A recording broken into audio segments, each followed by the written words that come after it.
guys, Judith from JV Art Resources, and welcome back. Today I'm bringing you just a quick little tip.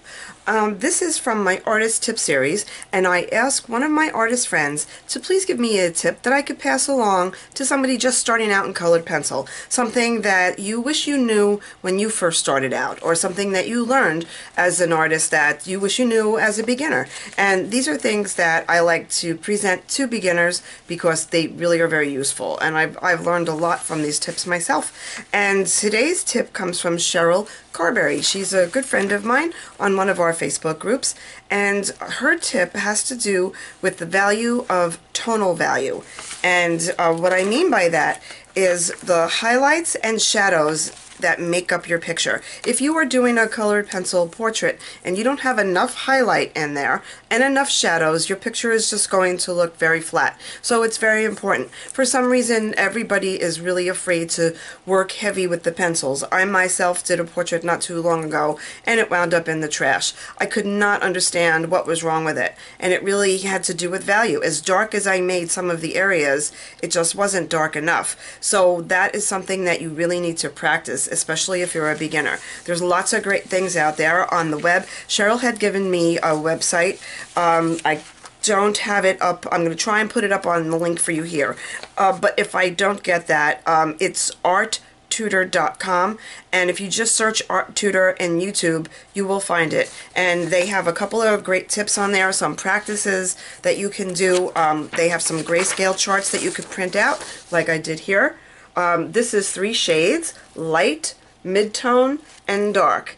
And each shade section has 3 different colors. So that could be very useful for you. You could also make one yourself. You could just draw it out like that and take your pencils and fill that in. I make one like this here with the different scales, and if you punch a hole in it and then you are doing some work, you can then put it up against your work in some of the darker areas. I don't know if that shows very well here, but with that value finder you can see exactly what the shade is that you need to use. So you could make your own chart, you can download a chart. And now what I like to do is when I'm going to do a portrait or an animal portrait, let's say like this, my sister-in-law's dog here, I print it out in black and white first, as I will show you here. You can see I put some circles around some of the dark areas that are going to need attention that you don't really notice when you first look at this colored picture. So now that I have the black and white scale, I could look at it and I can see where some of the highlights go in there. So having the black and white copy is very helpful. There's lots of information out there. Cheryl talks about learning how to take a circle to a sphere, and that is just by adding highlights and shadows. So you can find them online. You can find them on arttutor.com. So go check that out, and you will find that very useful. It'll really improve your work. So thanks for tuning in.